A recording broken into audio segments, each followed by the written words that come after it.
हिमालय के जंगल में कई ऐसे पेड़ पौधे हैं जो अपने आप में अनोखे हैं। ऐसे पेड़ पौधे और कहीं नहीं पाए जाते। इन पर लगने वाले फल और फूल सबसे अलग होते हैं। इन पर लगने वाले फल इतने मीठे और खुशबूदार होते हैं कि कोई भी इन्हें खाए बिना नहीं रह सकता।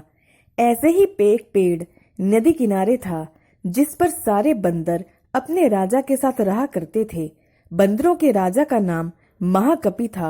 महाकपि बहुत ही समझदार और ज्ञानवान था। महाकपि का आदेश था कि उस पेड़ पर कभी कोई फल ना छोड़ा जाए। जैसे ही फल पकने को होता वैसे ही वानर उसे खा लेते थे। महाकपि का मानना था कि अगर कोई पका फल टूटकर नदी के रास्ते किसी मनुष्य तक पहुंचा तो ये उनके लिए बहुत हानिकारक हो सकता है।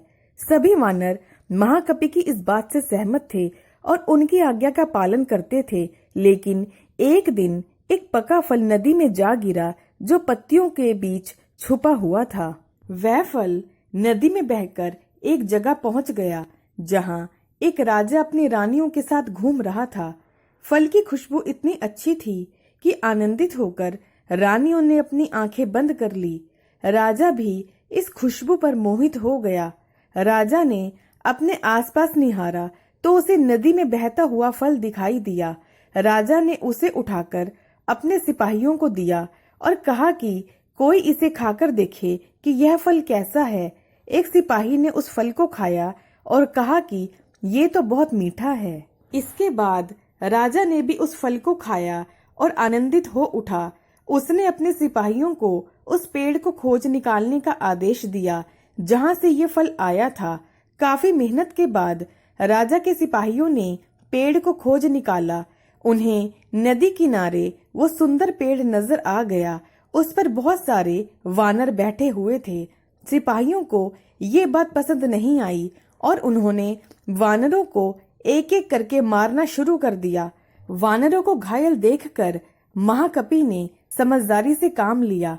उसने एक बांस का डंडा पेड़ और पहाड़ी के बीच पुल की तरह लगा दिया। महाकपि ने सभी वानरों को उस पेड़ को छोड़कर पहाड़ी की दूसरी तरफ जाने का आदेश दिया। वानरों ने महाकपि की आज्ञा का पालन किया और वो सभी बांस के सहारे पहाड़ी के दूसरी ओर पहुंच गए। लेकिन इस दौरान डरे सहमे बंदरों ने महाकपि को बुरी तरह से कुचल दिया। सिपाहियों ने तुरंत राजा के पास जाकर सारी बात बताई। राजा महाकपि की वीरता से बहुत प्रसन्न हुए और सिपाहियों को आदेश दिया कि महाकपि को तुरंत महल में लेकर आएं और उसका इलाज करवाएं। सिपाहियों ने ऐसा ही किया, लेकिन जब महाकपि को महल में लाया गया तब तक वह मर चुका था। कहानी से सीख: वीरता और समझदारी हमें इतिहास के पन्नों में जगह दिलाती है। साथ ही इस कहानी से यह भी शिक्षा मिलती है कि हर मुश्किल घड़ी में समझदारी से काम लेना चाहिए। दोस्तों, यदि आपको मेरी कहानी पसंद आई तो प्लीज मेरे चैनल को सब्सक्राइब किए बिना बिल्कुल ना जाएं। वीडियो को ज्यादा से ज्यादा लाइक करें, शेयर करें। कहानी देखने सुनने के लिए आपका बहुत बहुत धन्यवाद।